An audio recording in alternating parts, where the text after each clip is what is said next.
So if one of the defining features of civilizations, at least according to our class, is the development of writing, one thing we want to consider is why would you write things down and what type of things would you write down? Also, how would you write them down?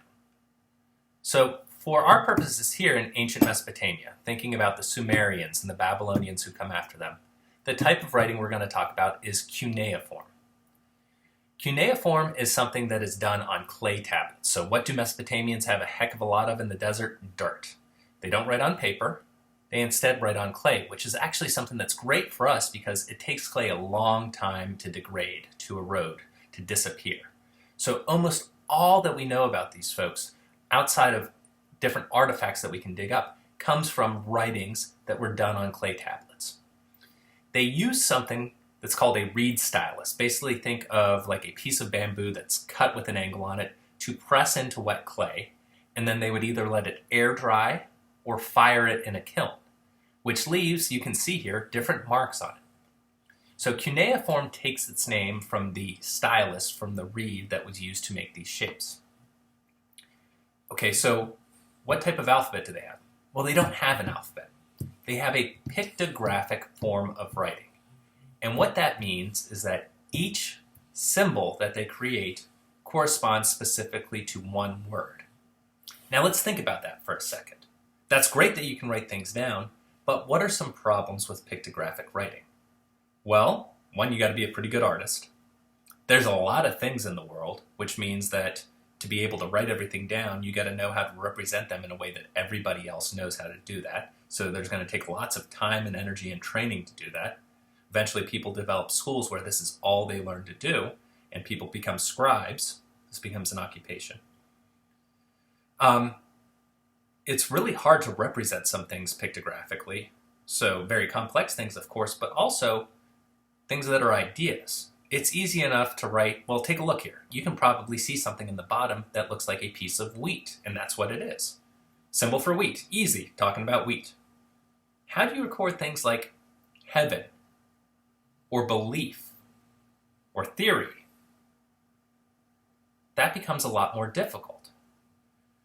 Okay, so if we know that, what types of things are these folks recording? Well, the earliest records you might think are religious texts or stories, but they aren't. They're records. They're records that people would use to figure out how much wheat is around, how many animals are around, how many people live in an area. They are records for taxes, and the Crash Course on World History is going to reinforce this when you go through it.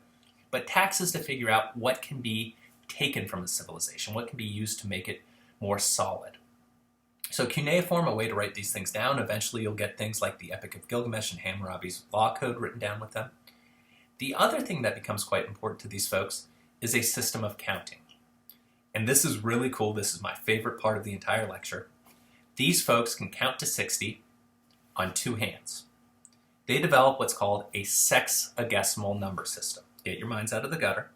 What that means is that it's a base 60 number system. You can see here 1 through 59.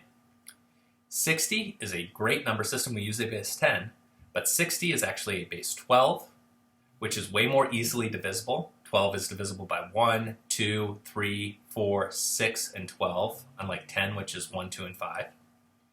And if you think about it, there are all sorts of remnants of that base 60 number system that we use all the time today. This goes back to the ancient Mesopotamians.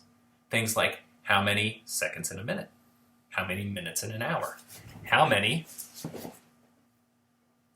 degrees in a circle or around the globe. And what I love about this is the ability to count to 60 on two hands. So you've got fingers and thumbs on your hands, right? And each of your fingers has three different what are called metacarpals, right? You've got joints that separate the bones. So if you use your thumb and touch each of those, you can go 1, 2, 3, 4, 5, 6, 7, 8, 9, 10, 11, 12. And if you use your other thumb, put it up, that's 12. Then you can go 13, 14, 15, 16, 17, 18, 19, 20, 21, 22, 23, 24, 36, 48, 60.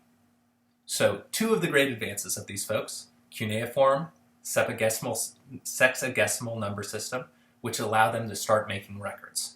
What those records allow us to do then is to not just have to interpret visual evidence, but instead we can learn from what they record what's important to them.